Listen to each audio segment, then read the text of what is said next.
Welcome to Life Stories, where we dive into tales that inspire, challenge, and spark change. In today's gripping story, a morning jog takes an unexpected turn, exposing the deep-seated biases of a local police officer. But what begins as a confrontation soon transforms into a powerful reckoning as one woman's resilience and courage lead to a fight for justice that shakes the system to its core. This is a tale of strength, accountability, and the enduring impact of standing up for what's right. Don't forget to like and subscribe to join us for more stories that matter. Let's begin today's journey. The morning was crisp, the kind that wraps the air in a clean, quiet stillness. The dew on the grass shimmered under the faint sunlight filtering through the trees of Lincoln Park.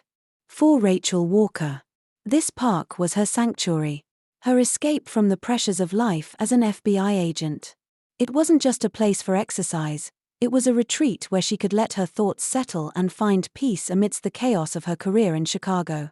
Rachel tied her running shoes with precision, a small ritual she cherished. Her breath fogged in the chilly morning air as she stretched, the tension in her muscles loosening with each deliberate movement. She adjusted her earbuds and began her jog, her steady rhythm blending with the symphony of chirping birds and the occasional rustle of leaves. Lincoln Park had always been a mix of tranquility and life. Families walked their dogs, mothers pushed strollers along the pathways, and joggers nodded politely to one another as they passed. Rachel preferred to stay in her own bubble, her music creating a soundtrack that muffled the hum of the city around her. She had been in Chicago for almost a year, having transferred from the New York field office after a grueling assignment. The move was supposed to be a fresh start, a chance to recalibrate and reconnect with herself. But even in a city as diverse as Chicago, Rachel had learned that the specter of racism and prejudice wasn't confined to any one place. It had a way of surfacing when she least expected it. A constant reminder that her identity as a black woman often overshadowed her accomplishments. As she ran past the park's small lake, the water's stillness mirroring the overcast sky, she felt the familiar rhythm of her routine settle in. Her mind began to wander, planning her day ahead, briefings, case reviews, and the endless stack of paperwork that seemed to grow overnight. But her thoughts were interrupted by a sharp voice cutting through the air. "Hey, you there? Yeah, I'm talking to you." Rachel slowed her pace, her heart skipping a beat, but not from exertion. Turning her head, she saw a police officer, his tall, stocky figure unmistakable in the distance.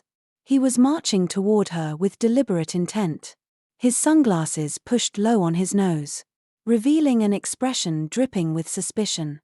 The officer's voice was loud enough to draw attention. Passers-by began to pause, their conversations fading as they turned to watch the unfolding scene.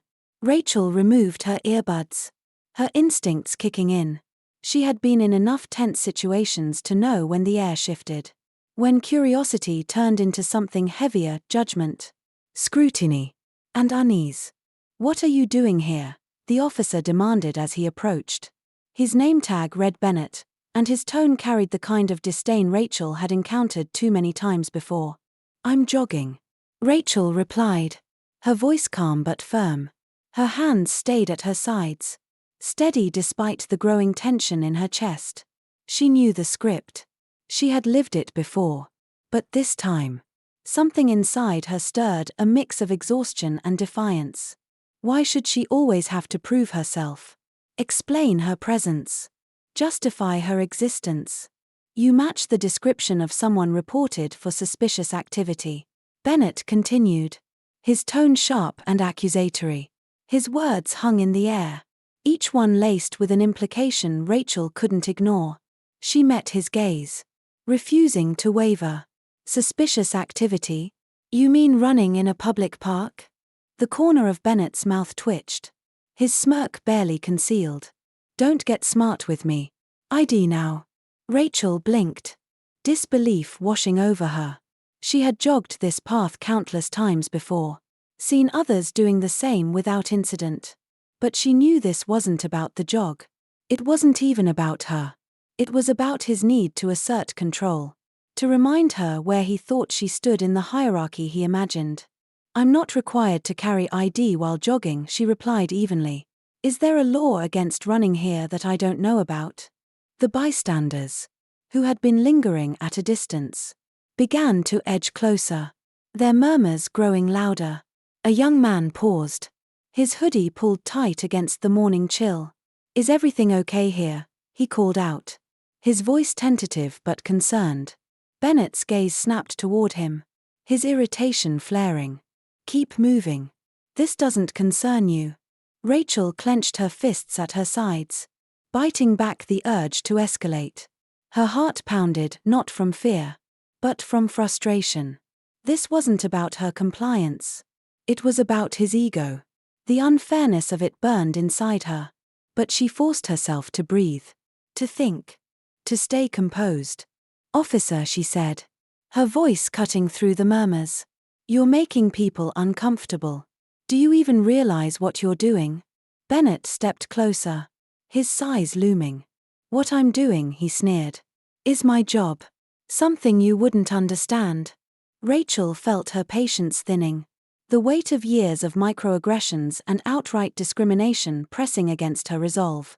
She wanted to end this charade, to reveal the truth that would dismantle his authority in an instant. But not yet. Let him dig his hole a little deeper. "Turn around," Bennett ordered, his hand moving toward his radio. "You're being detained." "For what?" Rachel asked, her voice sharp. "Running while black." The crowd gasped audibly, the tension thick enough to choke. But Rachel stood her ground, her gaze unflinching, as she waited for Bennett's next move. What happened next would define everything that followed. The park seemed to hold its breath, the tranquil morning shattered by the charged exchange between Rachel Walker and Officer Bennett. The crowd's unease simmered just beneath the surface, their collective attention glued to the confrontation unfolding before them. Bennett's posture stiffened, his face a mask of frustration and defiance. "Don't try to play the victim here," he spat, his voice rising. "You're being detained because you're refusing to cooperate." Rachel's jaw tightened. She had spent her career navigating far more dangerous encounters than this. But the casual abuse of power never ceased to ignite a fire in her. She kept her voice steady, but her words came sharper now. "I'm refusing to cooperate with baseless harassment. That's not a crime, officer." The murmurs among the onlookers grew louder, some of them clutching their phones, others whispering to one another. A woman with a stroller stood a few feet away, her hand gripping the handle tightly as her child squirmed in the seat. "Why is he doing this?" she asked her companion, who could only shake his head. Bennett's hand moved to his belt, his fingers brushing against his radio. "This is your last warning," he said, his tone dangerously low. "Turn around and put your hands where I can see them." Rachel felt her pulse quicken, but she refused to show any fear. She took a slow, deliberate breath, the kind that steadied her before interrogating a suspect or walking into a tense negotiation. "I suggest you think very carefully about your next move, officer," she said, her words slicing through the air like a blade. "What's that supposed to mean?" Bennett demanded, stepping closer. The space between them had dwindled to mere inches, and the tension was electric. His eyes flickered, momentarily betraying uncertainty, but he quickly masked it with a sneer. "You think you're above the law?" Rachel tilted her head, studying him. For a moment, she debated whether to end this now or let him push himself further into the pit he was digging. "No," she said calmly, "but I know the law. And so do you." Bennett's face flushed, his confidence faltering in the face of her calm resolve.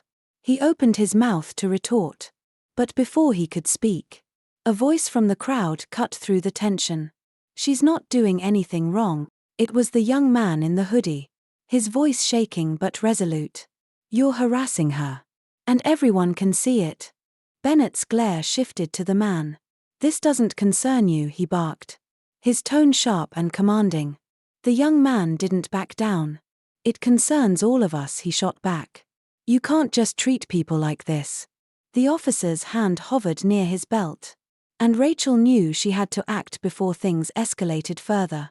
She reached into her jacket pocket slowly, deliberately, her every movement calculated to avoid giving Bennett an excuse to react. Relax.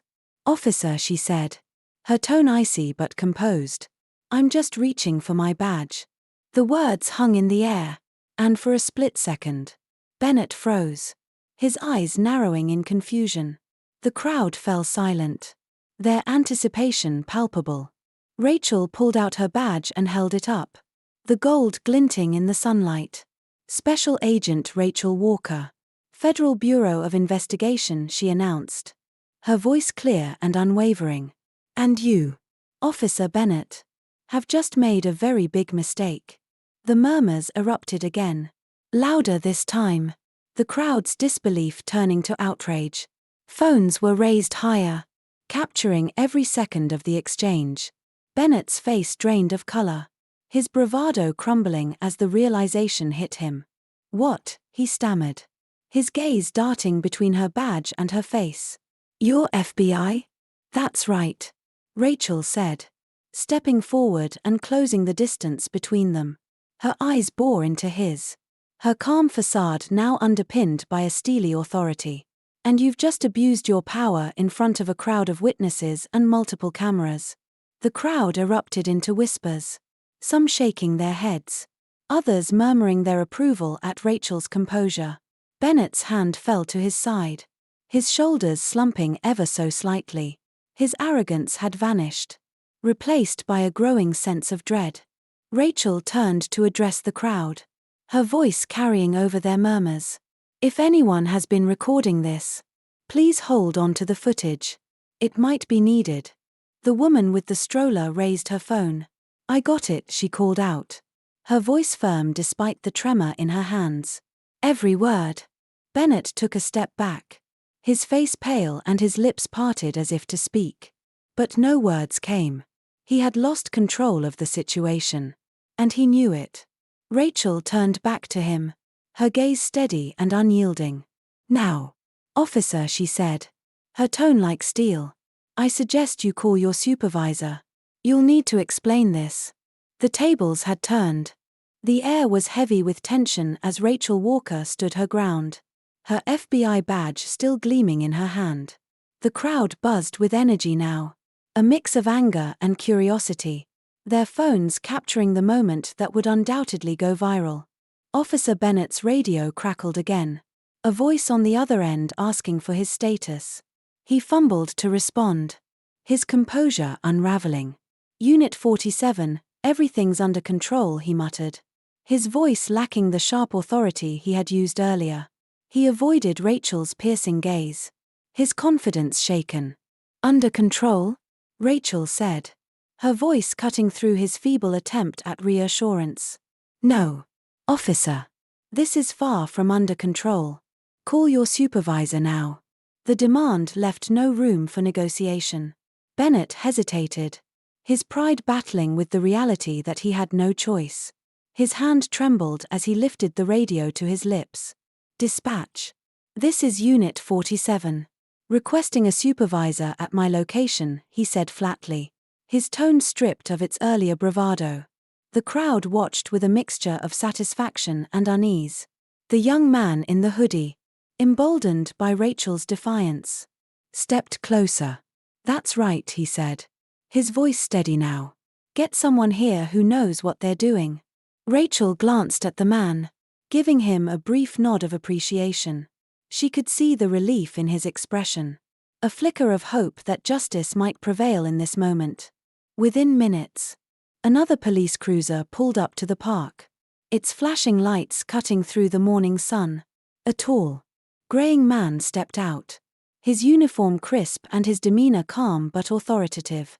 Sergeant Hayes, the officer in charge, approached the scene, his eyes scanning the crowd and settling on Rachel. Agent Walker, Hayes said, recognizing her immediately. His tone was respectful, but there was a question in his eyes as he looked toward Bennett, who stood a few feet away, visibly shaken. What seems to be the issue here? Rachel turned to face Hayes, her composure unshaken. Sergeant. Your officer here decided to detain me without cause during my morning run, she said evenly. When I identified myself as an FBI agent. He continued to escalate the situation. I'd like to know what justification he had for his actions. Hayes' jaw tightened. And he shifted his focus to Bennett. Is that true? Officer Bennett, he asked. His tone firm but measured. Bennett stammered. His words faltering under the weight of the crowd's scrutiny. We had a report of suspicious activity, she matched the description. Suspicious activity? Rachel interrupted. Her tone sharp. Running in a public park is now suspicious activity. Hayes raised a hand, signaling for her to hold back. Enough, he said, his voice carrying authority that silenced the murmurs around them. Bennett. Step aside. I'll handle this. Bennett's face burned with humiliation as he moved away. His gaze fixed on the ground. Hayes turned back to Rachel. His expression apologetic. Agent Walker. I assure you. This behavior does not reflect the values of our department. I'll ensure this is addressed immediately. Rachel nodded but didn't soften. See that it is. This isn't just about me, it's about every person who's been on the receiving end of this kind of treatment. The crowd began to dissipate. Some still filming as they walked away. The tension in the air lingered. But a sense of resolution was beginning to take hold. Rachel met Hayes' gaze one last time. I'll be filing a formal complaint, she said. You'll be hearing from me soon. Hayes gave a curt nod. Understood. Rachel turned and began walking back toward her car. As she moved through the park, the young man in the hoodie jogged up beside her. Thank you, he said. His voice filled with genuine gratitude. Most people wouldn't stand up to someone like him. Rachel gave him a small smile. We all have to stand up when we see injustice, she replied. Even when it's hard. She continued walking, leaving the park behind. The day had started as a peaceful morning run, but it had turned into something far more significant. Rachel knew this encounter was just one battle in a much larger fight, a fight she was more determined than ever to win. As Rachel reached her car, her hands shook slightly as she unlocked the door. She wasn't afraid, far from it. But the adrenaline coursing through her body left her feeling both exhausted and wired. Sitting in the driver's seat, she took a deep breath and rested her forehead on the steering wheel for a moment. Her phone buzzed from the cup holder. She picked it up to see a message from her sister. Camille. Camille saw the video already making rounds online. Are you okay? Want me to come over? Rachel sighed. News traveled fast these days. Especially when a confrontation involved someone in a position of power. She texted back quickly. Rachel, I'm fine. I'll call you later. Just need to decompress first. She sat back and started the car. As she drove, the events of the morning replayed in her mind, the sheer audacity of Officer Bennett. The way the crowd had responded.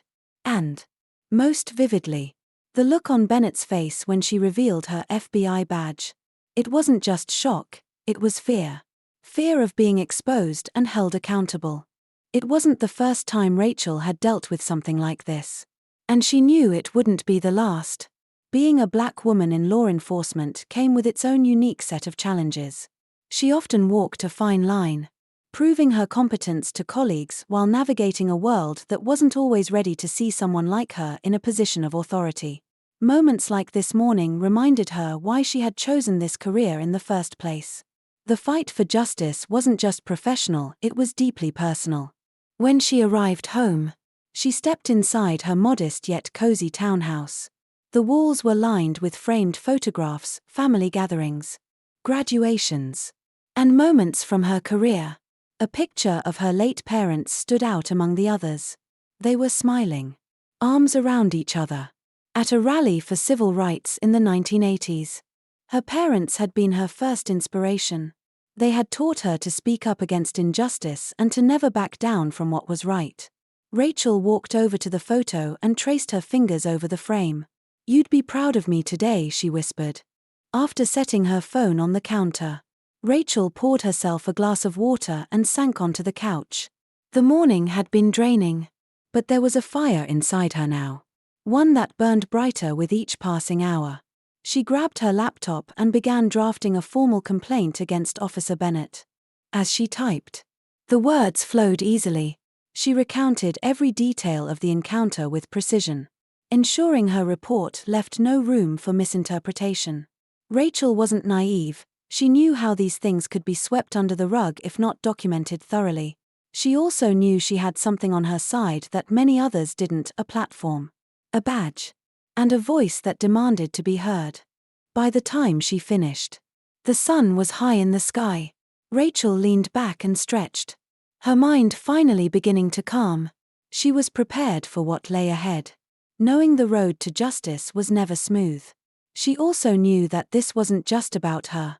It was about setting a precedent, ensuring that no one, not even those with a badge, was above accountability. For the first time since that morning, Rachel allowed herself a small smile. The battle wasn't over, but she had taken the first step, and she was ready for the fight ahead. The following day, Rachel woke early.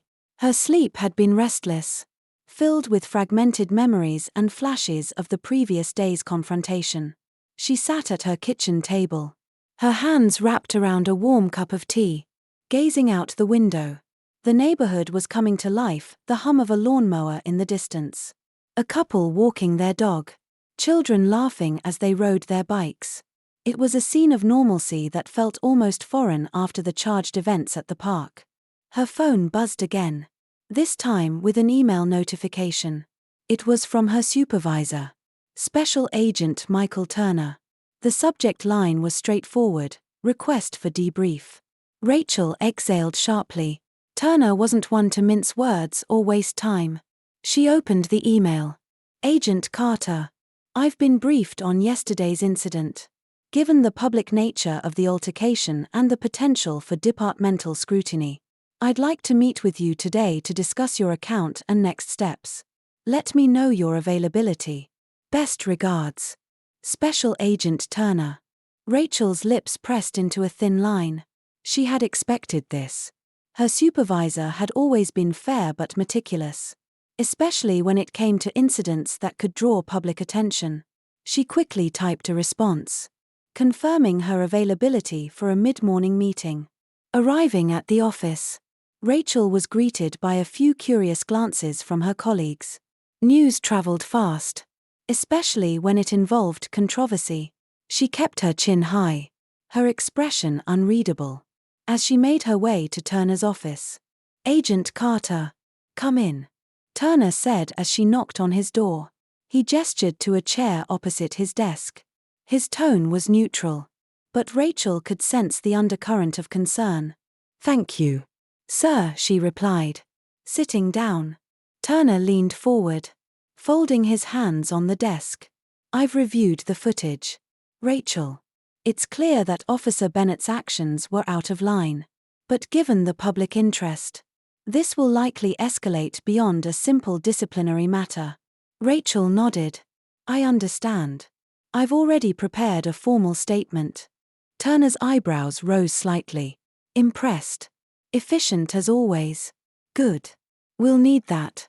This incident isn't just about you or Bennett, it's about the message it sends. The Bureau will back you. But there's bound to be resistance, both from local law enforcement and public opinion. Rachel's gaze hardened. I'm not backing down, sir. Not from this. Turner studied her for a moment before nodding. I didn't think you would. That's why I'm assigning resources to support you. You'll need witnesses, documentation, and a clear narrative. This needs to be airtight. Rachel felt a surge of gratitude, though she kept her expression composed. Thank you. I'll make sure we have everything we need. As she left Turner's office, Rachel's resolve strengthened. The system wasn't perfect, but she had allies, and she had truth on her side. She would use every tool at her disposal to ensure justice was served, not just for herself, but for everyone who had ever been silenced or overlooked. The battle was just beginning. Rachel was ready.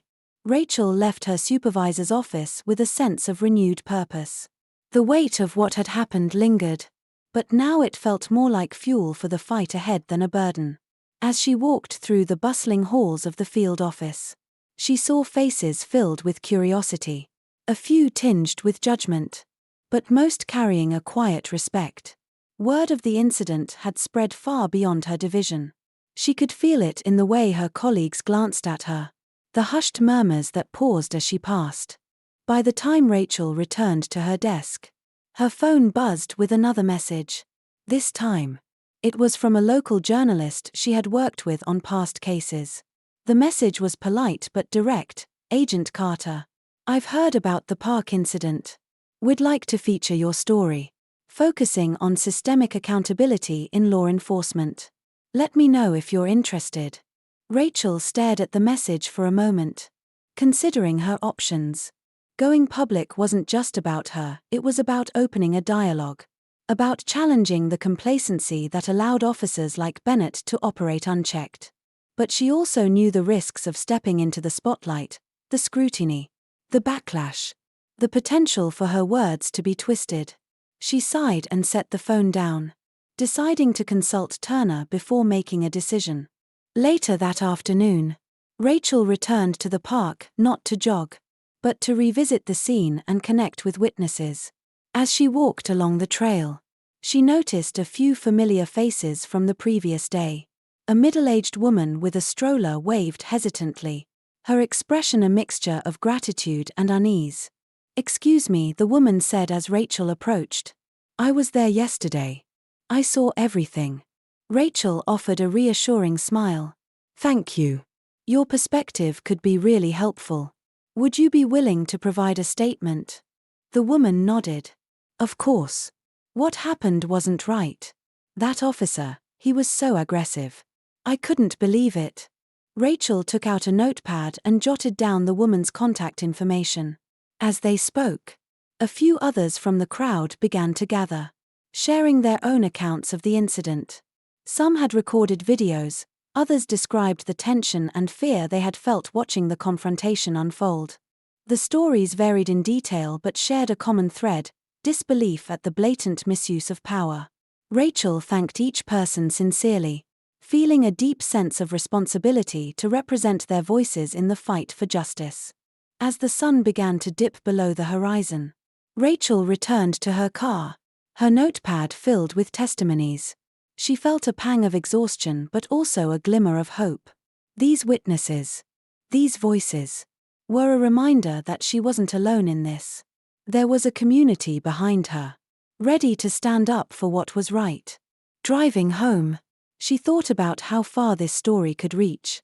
The incident at the park was just one moment, but it represented something much larger, a systemic problem that couldn't be ignored any longer. The road ahead was uncertain, but Rachel was ready to face it. One step at a time. Rachel woke the next morning to a flood of messages and notifications. The videos from the park had spread like wildfire overnight, igniting conversations across social media platforms. Hashtags like #JusticeForAll and #AccountabilityNow were trending, with thousands of comments weighing in on the incident. Some expressed outrage at Officer Bennett's actions, while others shared their own stories of similar encounters. Rachel scrolled through the posts, her emotions a mix of anger and validation. People were paying attention, and that was a step forward. One comment caught her eye: "We need more people like Agent Carter standing up for what's right. Keep fighting. We've got your back." Rachel let out a slow breath. The support was heartening, but it also reminded her of the enormous responsibility she carried. This wasn't just about her experience, it was about challenging an entire system. By mid-morning, Rachel was on a video call with Turner, her supervisor. He looked serious but supportive as they discussed the next steps. "The media attention is both a blessing and a challenge," Turner said. "It's shining a light on the issue, but it's also going to bring scrutiny. We need to be strategic about how we move forward." Rachel nodded. "I agree. I've already gathered statements from witnesses, and several have videos. I'm working on compiling everything into a comprehensive report. Turner's expression softened. You're doing the right thing, Rachel. Just remember, you don't have to carry this alone. We're here to support you. As the call ended, Rachel felt a renewed sense of determination. She spent the next several hours meticulously reviewing the witness statements and video footage, noting every detail that could strengthen her case. Each piece of evidence painted a damning picture of Bennett's actions and the systemic failures that enabled them. Later that day, Rachel received an unexpected call from a community leader named Angela Moore. Angela was a prominent activist in the city, known for her work on police reform. Agent Carter, Angela began, her tone warm but resolute. I saw the video from the park, and I want you to know that we stand with you. If you're willing, I'd like to invite you to speak at a community forum we're organizing. It's a chance to share your story and push for broader change. Rachel hesitated for a moment. Public speaking wasn't her forte, but she knew the power of raising her voice in the right spaces. I'd be honored, she replied. The days leading up to the forum were a whirlwind of preparation. Rachel practiced her speech, carefully balancing her personal experience with a call to action for systemic accountability. She worked closely with Angela and her team, ensuring that the event would amplify the voices of those most affected by misconduct and injustice. When the night of the forum arrived, Rachel stood backstage, her heart pounding. The auditorium was packed, the air buzzing with anticipation. Taking a deep breath, she stepped onto the stage, ready to share her story and ignite a call for change. Rachel woke the next morning to a flood of messages and notifications. The videos from the park had spread like wildfire overnight, igniting conversations across social media platforms. Hashtags like #JusticeForAll and #AccountabilityNow were trending, with thousands of comments weighing in on the incident. Some expressed outrage at Officer Bennett's actions, while others shared their own stories of similar encounters.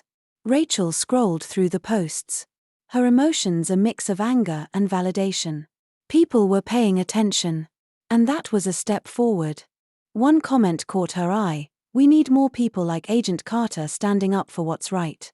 Keep fighting. We've got your back. Rachel let out a slow breath. The support was heartening, but it also reminded her of the enormous responsibility she carried. This wasn't just about her experience, it was about challenging an entire system. By mid-morning, Rachel was on a video call with Turner, her supervisor. He looked serious but supportive as they discussed the next steps. The media attention is both a blessing and a challenge, Turner said. It's shining a light on the issue, but it's also going to bring scrutiny. We need to be strategic about how we move forward. Rachel nodded. I agree. I've already gathered statements from witnesses, and several have videos. I'm working on compiling everything into a comprehensive report. Turner's expression softened. You're doing the right thing, Rachel. Just remember, you don't have to carry this alone. We're here to support you. As the call ended, Rachel felt a renewed sense of determination. She spent the next several hours meticulously reviewing the witness statements and video footage, noting every detail that could strengthen her case. Each piece of evidence painted a damning picture of Bennett's actions and the systemic failures that enabled them. Later that day, Rachel received an unexpected call from a community leader named Angela Moore. Angela was a prominent activist in the city, known for her work on police reform. Agent Carter, Angela began, her tone warm but resolute. I saw the video from the park, and I want you to know that we stand with you. If you're willing, I'd like to invite you to speak at a community forum we're organizing. It's a chance to share your story and push for broader change. Rachel hesitated for a moment. Public speaking wasn't her forte, but she knew the power of raising her voice in the right spaces. I'd be honored, she replied. The days leading up to the forum were a whirlwind of preparation. Rachel practiced her speech, carefully balancing her personal experience with a call to action for systemic accountability. She worked closely with Angela and her team, ensuring that the event would amplify the voices of those most affected by misconduct and injustice. When the night of the forum arrived, Rachel stood backstage, her heart pounding. The auditorium was packed, the air buzzing with anticipation.